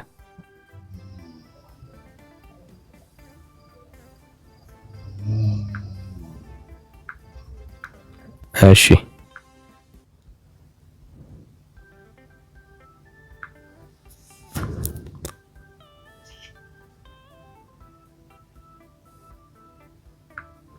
እሺ ኦርቶዶክሳውያን እንዴ ዛሬ እንደዛ ለፍታችሁ ለኃጢአት ይቅርታ ካልሆነማ በጣም ከባድ ነው እኮ። እሺ ጆሹዋ ዳንዬ እንዴት ናችሁ? ሰላም ናችሁ? ደህና ነን ብራዘር፣ ሁሉ ሰላም እግዚአብሔር ይመስገን። ሁሉ አማን ነው? ሁሉ ሰላም። ከየት ቤተ እምነት ብራዘር? እኔማ ካውል ህገወጥ ነኝ። እኔ ብዙ ጊዜ እከታተላለሁ። በመጀመሪያ ካቶሊክ ነበርን ማለት ነው። እሺ እና ከዛ በኋላ ደግሞ ፋሚሊ ምናምን ሁላችን ክርስቶስን ፋሚሊ ሲቀበል እኔም ተቀበልኩኝ። ከዛ በኋላ ደግሞ እኔ በቃ መሀል ላይ ነኝ ያለሁት፣ ወይ በክርስቶስ አለው ወይም እንደዚህ በካቶሊክ። በመጀመሪያ ኦርቶዶክስ ነበር እና በቃ እኔ የእምነት ጉዳይ ራሱ ግራ ገብቶኝ ማለት ነው። ብዙ ጊዜ በቃ እኔ እውነታውን ስታወሩ የክርስቶስን እውነታውን በደንብ አድርጋችሁ ተንትናችሁ ስትሰብኩ በጣም ደስ ብሎኝ ሰማለሁ። እና አሁን ደግሞ የገባሁት ምን እንደሆነ ታውቃለህ? ኦርቶዶክስ ነበር እና እኔ የእምነት ጉዳይ ራሱ ግራ አማን ምን ታርጋለህ? እሺ እና ይሄን ክርስቶስ ማለት ነው እኔ እንደ አዲስ አሁን ምንም ለመከራከር ምናምን ሳይሆን ይሄን ክርስቶስ እንደ አዲስ ቢቀበልና በቃ እኔ ትክክለኛ ነው ህይወት ቢቀጥል ደስ ይለኛል ብዬ ነው እና ወይም በውስጥ እንትን ባለኝና ወይም በውስጥ እንትን በለኝ እና ደግሞ ብዙ ጊዜ ይሄን እውነታውን ደግሞ እኔ እንደዚህ የሚያስረዳኝ ሰው የሚሰብክልኝ ሰው ምናምን እውነተኛ ሰው አላገኘውም በፊት ማለት ነው። አገር ቤት በነበርኩበት ሰዓት አሁን ሌላ ሀገር ነው ያለሁት እና በጣም ግራ ገብቶኝ ከሁሉ ወጥቼ ኦርቶዶክስ ሊሆን ወይስ እያልኩ ነው። አሁን ደግሞ ቤተሰቦቼ ጠቅላላ ደግሞ ግማሹ አሁንም ኦርቶዶክስ ነው፣ ግማሹ ደግሞ በክርስቶስ። ኦኬ እሺ ደስ ይላል። አይገርም? ንግግርህ ራሱ ግማሹ ኦርቶዶክስ ነው፣ ግማሹ ደግሞ በክርስቶስ ነው። ሰው በክርስቶስ ሲሆን ነው የዘላለም ሕይወት የሚያገኘው እና ደስ የሚል አባባል ነው። እኛ በክርስቶስ ነን። በእውነት እኔ በመጀመሪያም በክርስቶስ በመጀመሪያም በቤተሰብ ጫና ምናምን አሁን ብዙ ጊዜ እምነት በቤተሰብ ጫና እናንተም ትረዳለህ። ቤተሰብ ብዙ ጊዜ ብዙ ጫና ያደርጋል እና ህይወት እንዳይከብድ ወይም ለመኖር ስትል ወይም የሆነ ህይወት ላይ ብዙ ድጋፍ ከቤተሰብ ስለምታገኝ ልትፈራ ትችላለህ። በዛ ጉዳይ እኔ ውስጤ በክርስቶስ ቢሆን ደስ ይለኛል እያልኩ ከድሮም ራስ ውስጤ ያንን ነው የሚያስበው እና አሁን ላይ ደግሞ አልቻልኩትም። አሁን ላይ በጣም ሲከብደኝ በቃ እኔ ባዶ ሆኜ የሆነ ሰው በጸሎት ሲሆን የትኛውም ቤተ እምነት ላይ ሆኖ ከክርስቶስ ጋር ከእግዚአብሔር ጋር ሆኖ ሲጸልይ ወደ እግዚአብሔር ሲጮህ እኛ ልጆች ነን። ወደ አባቱ ሲጮህ አንድ ሕፃን እንኳን አባቴ እርቦኛል ብል ሲጮህ ምግብ ይሰጣል። አሁን በቃ ከሁሉ እንዳልሆነ እንዴት እንደሆነ መሀል ላይ ሆንኩ። እሺ በቃ ዛሬ ወሰና እግዚአብሔር ዛሬ የውሳኔ ቀን ያርግልህ። አብረን እንጸልይ። በጣም ደስ ይላል። ገና እኔ እኮ ቪዲዮ ራሱ የሰራሁት ቪዲዮ ገብተህ ብታይ ወይም ሌላ ሰዎች ሞዴሬቶች ቢያዩ ራሱ እኔ አሁን በክርስቶስ ያለው መዝሙር ነው የሚዘምረው እና ግን አይደለሁም። እሺ ያንን ደግሞ እውነታውን ተቀብዬ ከእናንተ ጋር እና በክርስቶስ ሆኜም በቃ የሆነ ትምህርት በደንብ አድርጋችሁ የሆነ ትምህርቶች መጽሐፍ ቅዱስን ማንበብ ቢጀምር ደስ ይላል። ግልጽ የሆነ ነገር ነው እኔ እዚህ የሚያወራው።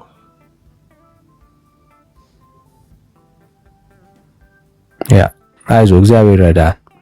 ሁላችንም እንዳንተ አይነት ህይወት ነበረን ባይዘው። እግዚአብሔር ግን ደረሰልንና ንግግራችን፣ ነገራችን፣ ቋንቋችን ሁሉ ያስተካከለው እግዚአብሔር ነውና ሰው ያለ እግዚአብሔር እርዳታ ያለ እግዚአብሔር ጸጋ መበርታት አይችልም። በጸጋው ትበረታለህ፣ በጸጋው ትቆማለህ። እግዚአብሔር እንደገና አምላክ ነው። ኃይልን ድጋሚ እንደ ንስር ያድሰዋል። በደከምክባቸው በእነኛ ጊዜያቶች ሁሉ እግዚአብሔር ካንተ ጋር ነው። ፍቅሩ አልተለየም። ዛሬም ፍቅሩ ያው ነው። ይሄ ጌታ አቅም ጉልበት ግን ይሆናል። የገባን ነገር ይሄ ነው። ክርስትና ያለ እግዚአብሔር ጸጋ ያለ እግዚአብሔር እርዳታ አይኖርም እና እግዚአብሔር ይረዳል፣ እግዚአብሔር ያግዛል። ይሄው አየን በህይወታችን እኛን ደካሞች አቅም የሌለን ሰዎች እግዚአብሔር ለክብሩ ማቆም ይችላል። ስለሱ እንድናወራ እድል ይሰጠናልና ከኛ ብቃትና ከኛ ጉልበት የተነሳ አይደለም። የእግዚአብሔር ጸጋ፣ የእግዚአብሔር ኃይል፣ የእግዚአብሔር ብርታት ነው ዛሬም በቤቱ የሚያኖርንና በጸጋው ዙፋን ፊት መንበርከክ ነው ከኛ የሚጠበቀው። ጸጋን እግዚአብሔር ይሰጣል፣ ያበረታል፣ አቅም ይሆናል። ትልቁ ነገር ምንድነው? ህይወትን ከዚህ በኋላ ከክርስቶስ ኢየሱስ ጋር ለመኖር መወሰን ግን ካንተ ይፈልጋልና ይሄንን ውሳኔ እንወስን። ጌታ ይረዳሃል፣ ያግዛል። በውስጥ መስመር ስልክህን ታስቀምጥልኛለህ፣ ደውልልሃለሁ። በደንብ ካለበት አገር ጋር ቸርቾች ምናምን የምትገናኝበትን በመንፈሳዊ ህይወት የምትበረታበትን ሌሎች ነገሮችን በደንብ ዲቴል እናወራለን። ትምህርትም ካስፈለገ ሰዎች ግን ሊያገኙ ይሞክራሉ። አሁን ልትበረታ እየፈለክ መሆንህን የሚያውቁ ወደኋላ ሊመልሱ የሚታገሉ ሰዎች ይኖራሉ። እነሱን አትስማቸው። ጤነኛ የሆኑ የእግዚአብሔር ሐሳብ ያለባቸው አገልጋዮች ደግሞም የምትበረታበትን መንገድ አብረን እንነጋገራለን። ያለህበትን ሀገር ትነግረኝና እዛ ክርስቲያኖች ይኖራሉ፣ በደንብ የታመኑ አገልጋዮች፣ ከነሱ ጋር ኮኔክት አደርጋለሁ። የህይወት ውሳኔን ግን አሁን መወሰን ትችላለህ። ይሄንን ጌታ በህይወት ላይ የምትሾምበት የምትችልበት እግዚአብሔር እድል ሰጥቷል። አብረን መጸለይ እንችላለን በዚህ ጉዳይ ላይ። በጣም ደስ ይለኛል። ምን እንደሆነ ታውቃለህ? ቢኮዝ እኔ አሁን ራሱ ያኔ የሆነ ስለ እምነት ወይም እምነት የግል ነው አይደል? ስለ እምነት በቤተሰብ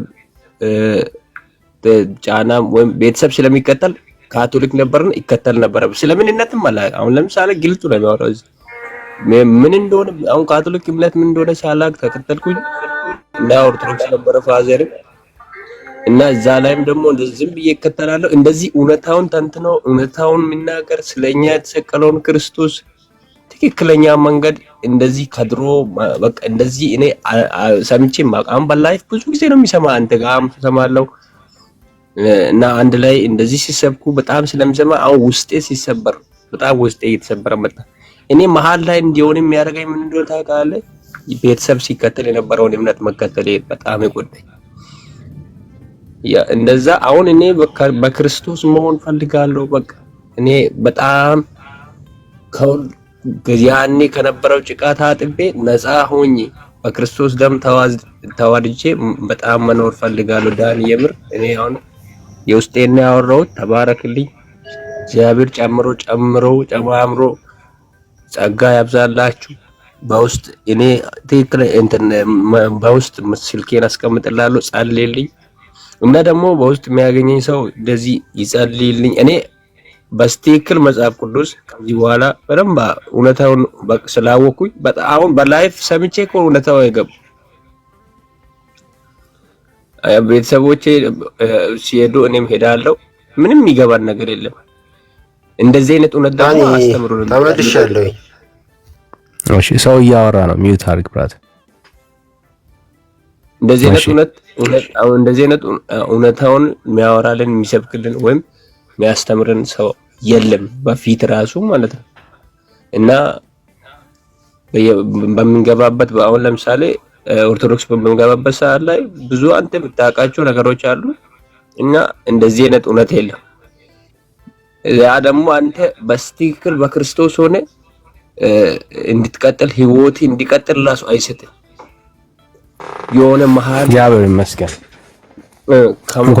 የሆነ ከመንፈስ የሆነ ከክርስቶስ ጋር ሆነ ከመንፈስ ቅዱስ ጋር ሆነ እንድትቀጥል አይሰጥም። የሆነ ንፋስ ላይ ሆነ ነው የምትኖረው።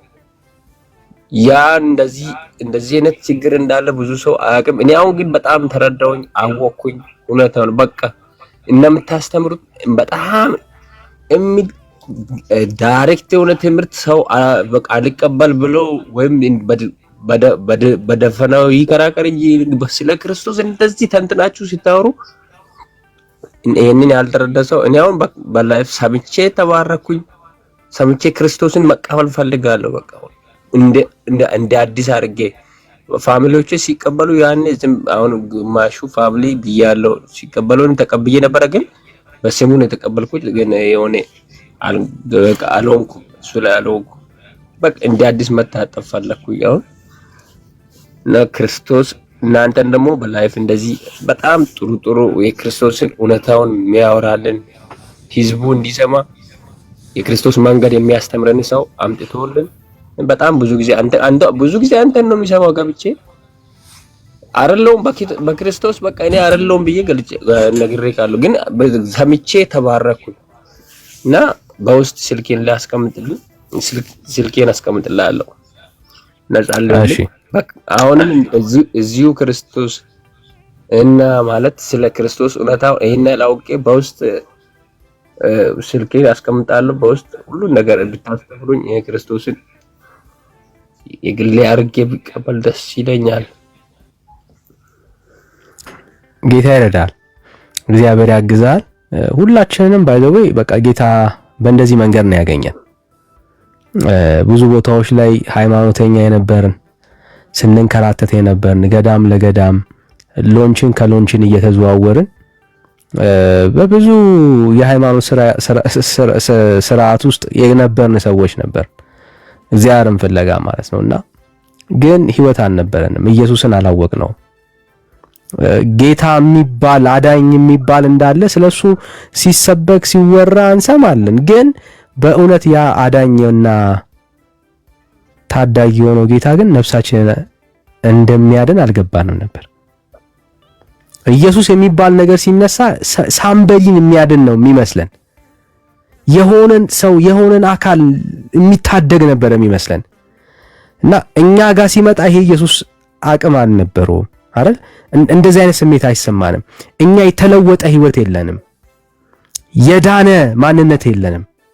ለምን ብለህ ብትጠይቅ ክርስቶስ ኢየሱስ ያወቅከው ያ ኢየሱስ የተሰበከው ያ ኢየሱስ አንተን እንዲያድን ካስፈለገ አንተ ማመን አለብህ። አዎ ለኔ ነው የሞተልኝ፣ እሱ በሰራው ስራ ዛሬ ድናለሁ፣ ከኃጢአቴ ከበደሌ በልጁ በክርስቶስ ኢየሱስ ደም እታጠባለሁ የሚል ማንነት ያስፈልጋል።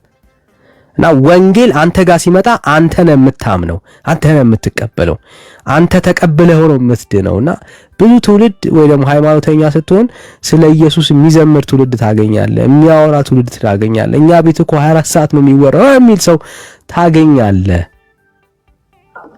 ግን የተወራው ኢየሱስ እሱን ግን አልለወጠውም።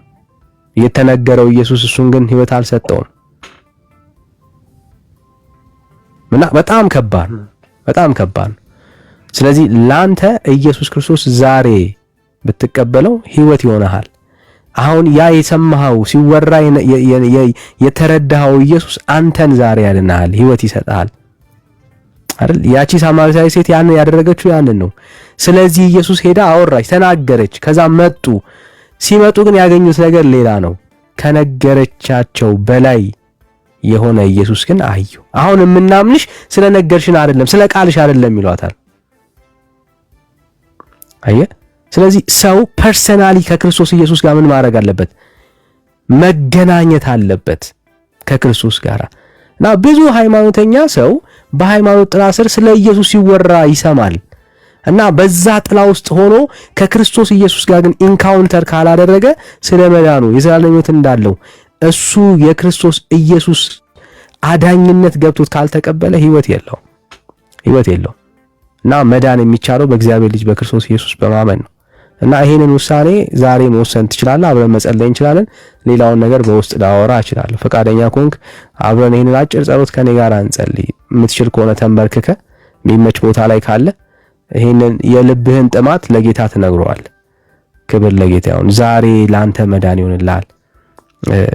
ይሄንን ጌታ በልብህ ላይ ዳግም ትሾመዋለህ። አዳኝ ነው፣ ታዳጊ ነው። እግዚአብሔር ህይወት ይሰጣል። ክብር ለጌታ ይሁን። እንኳን በራልህ፣ እንኳን አመለጥክ፣ እንኳን ከጨለማ እግዚአብሔር ታደገና በቃ በጣም ስማርት ስለሆነ የእግዚአብሔር ነገር ስለገባ ምናምን አይደለም። በቃ አንዳንዴ ወንጌል መገለጥ ነው። እንዴት እንደገባን እንኳን አናውቅም። ከኛ የበለጡ ቃሉን የሚያነቡ በሃይማኖትነት ደረጃ በጣም ሃይማኖተኛ የሆኑ ሰዎች በጣም ብዙ ነበሩ። ግን በቃ ወንጌል እንደዚህ ብርሃን ነው፣ ይበራልሃል፣ እግዚአብሔር ይገልጥልሃልና በቃ እግዚአብሔር ስለወደደ ነው ይሄንን የገለጠልህና እግዚአብሔር ይባረክ። አብረን መጸለይ እንችላለን። የምትችል ከሆነ ተንበርከክ፣ ከኔ የምለውን ከኔ ኋላ በማለት ይሄንን የንስሐ ጸሎት ከኔ ጋር አብረን እንጸልያለን። እኔ በጸሎት ልምራ፣ አንተ ከኔ በኋላ ይሄንን ጸሎት አብረን ጸልይ። ምናልባት ሌሎቻችሁም ካላችሁ እንደዚህ ያልወሰናችሁ ይሄን ጌታ ግን ለመቀበል የምትፈልጉ በህይወታችሁ የክርስቶስ ኢየሱስ አዳኝነት ግልጽ ሆኖ የበራላችሁ ሰዎች በምንም ሃይማኖት ካቶሊክ ሆኑ፣ ኦርቶዶክስ ሆኑ፣ ሙስሊም ሆኑ፣ በቃ ብቻ የክርስቶስ ኢየሱስ የወንጌሉ ብርሃን የበራላችሁ ሰዎች ያለ ኢየሱስ መዳን እንደማይቻል መዳን በክርስቶስ ኢየሱስ ብቻ መሆኑ የገባችሁ ለኃጢአታችሁ ለበደላችሁ የተከፈለ ዋጋ እንዳለ የተረዳችሁ ሰዎች ይህን ጸሎት አብረን እንጸልይ። ባላችሁበት ስፍራ ባላችሁበት ቦታ ይህንን ጸሎት አብረን እንጸልይ። እግዚአብሔር ይረዳችኋል፣ ያግዛችኋል። ልባችሁን ወደ እግዚአብሔር አንሱ። ይህንን ጸሎት ዛሬ እንጸልያለን። መዳን ለእናንተ ይሆንላችኋል። እድን ዘንድ ምን ማድረግ ይገባኛል ባለ ጊዜ የነገሩት ይህንን ስም ነው። በጌታ በኢየሱስ ክርስቶስ እመኑ። ዛሬ ኢየሱስ እንደሚያድናችሁ፣ ህይወት እንደሚሰጣችሁ፣ ለእናንተ በከፈለው በመስቀሉ ዋጋ የዘላለም ህይወት እንደምታገኙ እመኑ። ዛሬ ትድናላችሁ። የእግዚአብሔር ልጆች ትሆናላችሁ። መዳን በማንም የለም። የሚያድነው ስም ይሄ ነው። አብረን እንጸልይ። እግዚአብሔር ይሰማችኋል፣ ያደምጣችኋል። ደግሞም ልጅ ትሆናላችሁ። ዛሬ የመዳን ቀን ይሆንላችኋል ለእናንተ ማለት ነውና ወንጌል እንደዚህ ነው። በኢየሱስ ማመንና ከዘላለም ሞት ማምለጥ ነው። እግዚአብሔር ሆይ ስለ ዛሬ ቀን አመሰግናለሁ። ስለ ዛሬ ቀን አመሰግናለሁ። ዛሬ ቀሪ ዘመኔን ሁሉ ላንተ ልሰጥህ አዳኝነትህን ጌትነትህን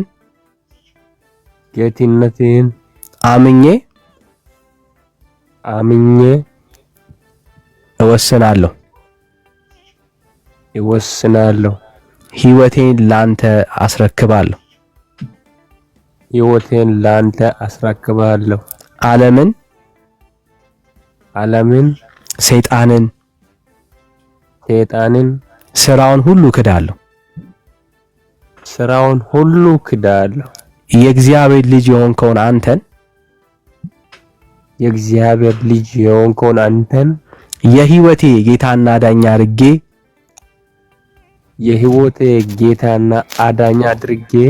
እቀበላለሁ። እግዚአብሔር ሆይ አውቄም ሳላቅም የሰራሁትን ኃጢአቴን በደሌን መተላለፌን ሁሉ ይቅር በለኝ። በልጅህ በክርስቶስ ኢየሱስ ደም እጠበኝ አባ። ከዛሬ ጀምሮ ሸክሜን ሁሉ ባንተ ላይ ጥላለሁ። ቀሊል የሆነውን ያንተን ሸክም እሸከማለሁ። በነገር ሁሉ እርዳኝ። በጌታ በኢየሱስ ስም ጸለይኩኝ። አሜን። እግዚአብሔር አባትና አምላኬ ሆይ ስለ ወንድሜ እንዲሁም ደግሞ ሌሎች ከስር ሆነው ያልወጡ ግን አንተን መቀበል አንተን መከተል ለሚፈልጉ ወንድመቶች ዛሬ የመዳን ቀን ስላረክላቸው እናመሰግናለን። በጌታ በኢየሱስ ክርስቶስ ስም በዚህ ጸሎት ህይወታቸው ስለተቀየረ ከዛሬ ጀምሮ ያንተ ልጆች ስለሆኑ ክብር ላንተ ይሁን።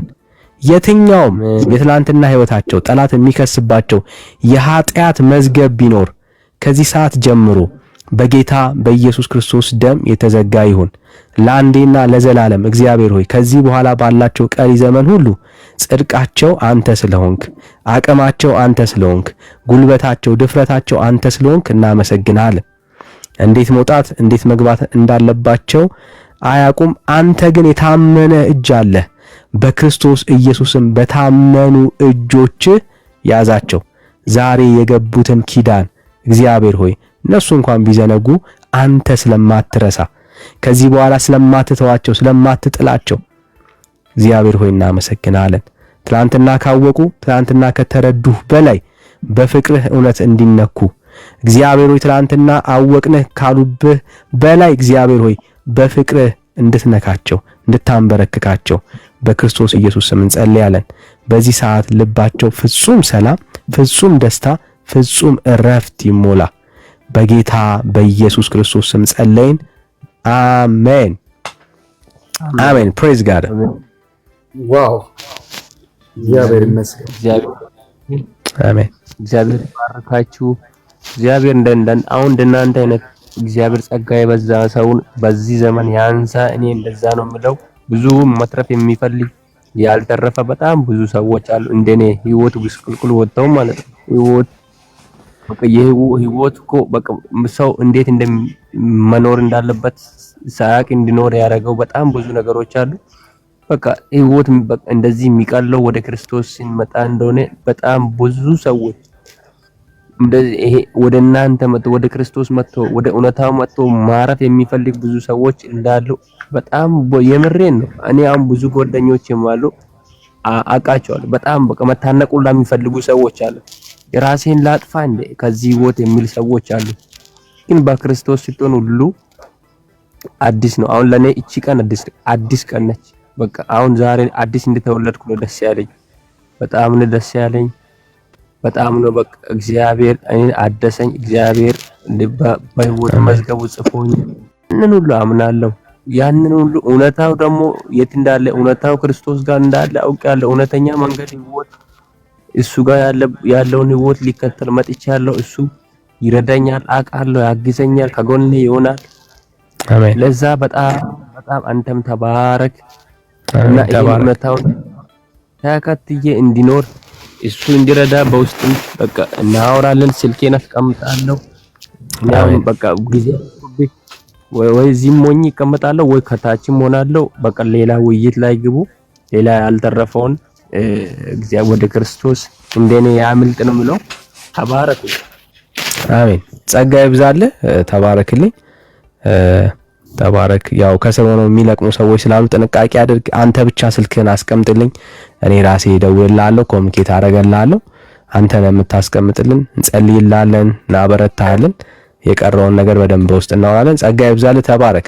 እግዚአብሔር ይባረክ። እሺ ተባረኩ። ሌሎቻችሁም ባይዘው በተለይ አዲስ አበባ ሆናችሁ ባካርጋችሁ ወይ ደግሞ በክርስትና ህይወት ኢቭን ቸርች ሜሪ ያቆማችሁ ይሄ የታድሶ ትምህርት የሚያስፈልጋችሁ ወገኖች ካላችሁ ስፔሻሊ አዲስ አበባ ላይ ሆናችሁ ኦኬ፣ ሌላ ዓለም ላይም ችግር የለም በውስጥ አውሩኝ። ግን ስፔሻሊ አዲስ አበባ ላይ ሆናችሁ ይሄ የታድሶ ትምህርት የሚያስፈልጋችሁ ዳግም ክርስትና ምንድነው ማለት የጌታ ፍቅር ታውቃላችሁ፣ ከጌታ ውጪ ህይወት እንደሌለ በጣም ነው የሚገባችሁ። ግን እንዲህ ነው እንኳን ብትባሉ የማታውቁ ቸርች የሌላችሁ ወይ ደግሞ ቸርች በስርዓት እንትን ያታች ያላረጋችሁ ሰዎች ካላችሁ ፕሊስ በውስጥ መስመር አውሩኝ።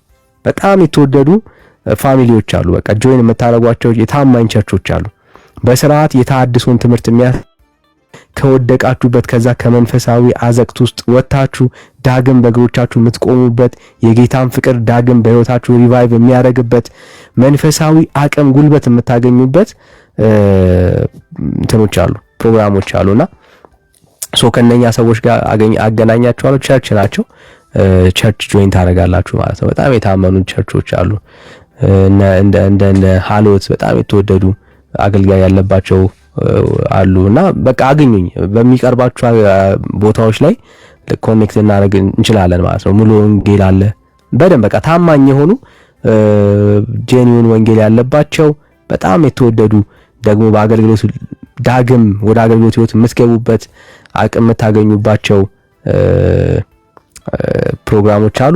እነኛን ጆይን እንድታረጉ በውስጥ መስመር አግኙኝ። እሺ በጣም ቸርች እስከዛሬ ያቆማችሁ ምናምን ሰዎች ማለት ነው በቃ ምንም ችላ እንዳትሉ።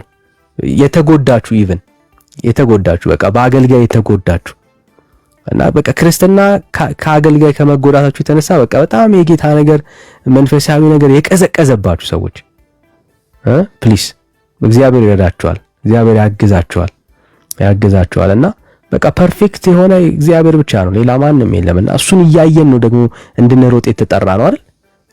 በቃ የሃይማኖታችን መስራች እሱ እኮ ነው። ጌታን እያየን ነው። ባይዘው የሩጥ የተባልከው ኢየሱስን እያየን ነው። ማንንም ዳንኤልን አይደለም፣ ወደ ጎን አይደለም። ብዙዎች ይመጣሉ፣ ብዙዎች ይሄዳሉ። ሲጀመር ጌታን የተከተለ ጌታን ደግሞ የሚያገለግል ሁሉ ጌታን ገብቶትና ለጌታ ብሎ አይደለም የሚያገለግል። አንዳንዱ ከአገልግሎት የሚገኘውን ፍርፋሪ አምኖም ይከተላል እና የሆነ ቀን እንደማያስኬደው ምናምን ካለ ድንገት ዞር ይላል እና እሱን ተከትለ የምትሄድ ከሆነ እሱ ሲሄድ አንተም አብረው ትሄዳል። እኛ የተጠራ ነው ኢየሱስን እያየን እንድንሮጥ ነው። እሱ ነው በቃ መሰረታችን፣ እሱ ነው። ጌታን እያየን እንድንሮጥ ነው የተጠራ ነው። የመጣ ነው ኢየሱስን አይተን ነው። ማንም ሊመጣ ይችላል፣ ማንም ሊሄድ ይችላል። እኔ ግን የሚገባኝ የተከተልኩት ጌታ የታመነ ጌታ ነው።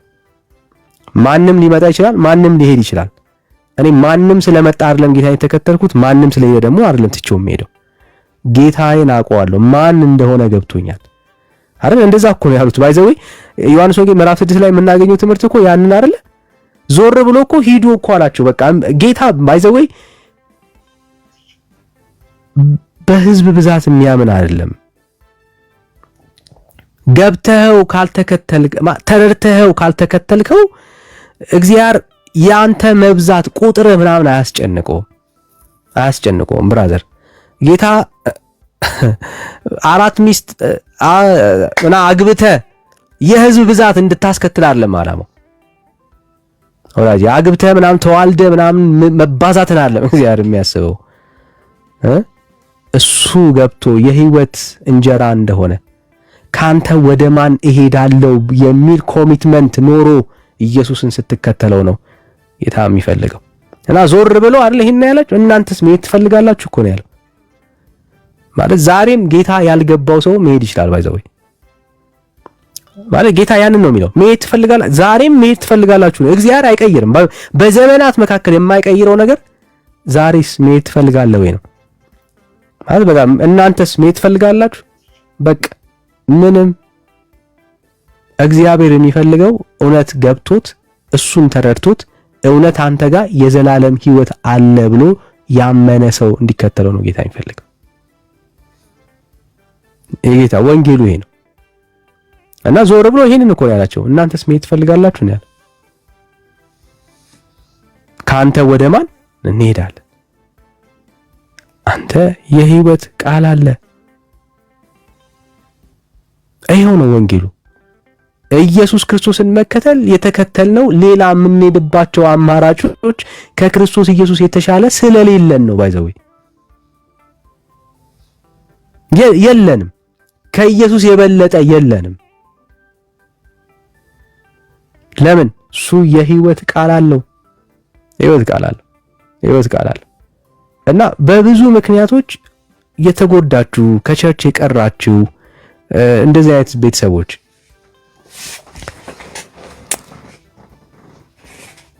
ሳምበዲ ጎርታችሁ ወደ ኋላ የቀራችሁ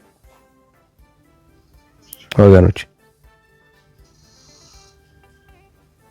ሳምበዲ ጎርታችሁ በጌታ ላይ ያኮረፋችሁ በነቢያት አገልግሎት ሊሆን ይችላል፣ በፓስተሮች አልተጠየቅኩም፣ በክፉ ቀናችሁ በጣም በተቸገራችሁ ሰዓት ወገኖች ስላላዩአችሁ ስላልጎበኛችሁ ከጌታ ቤት የራቃችሁ ሰዎች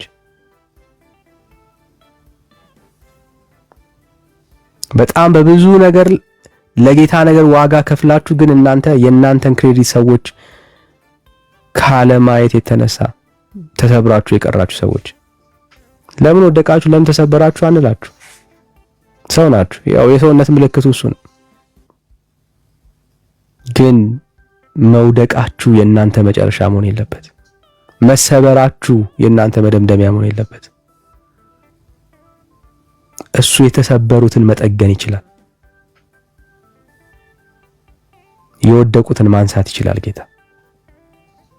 አቅም ላጣ ሰው አቅም ሆኖ ጌታ ዳግም የምህረት ማሳያ ማድረግ ይችላል ጌታ።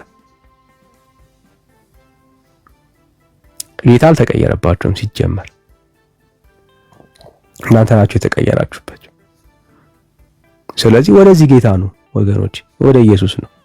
በብዙ ምክንያቶች ባክ ለማድረግ ግራ የተጋባችሁ ምናምን ሰዎች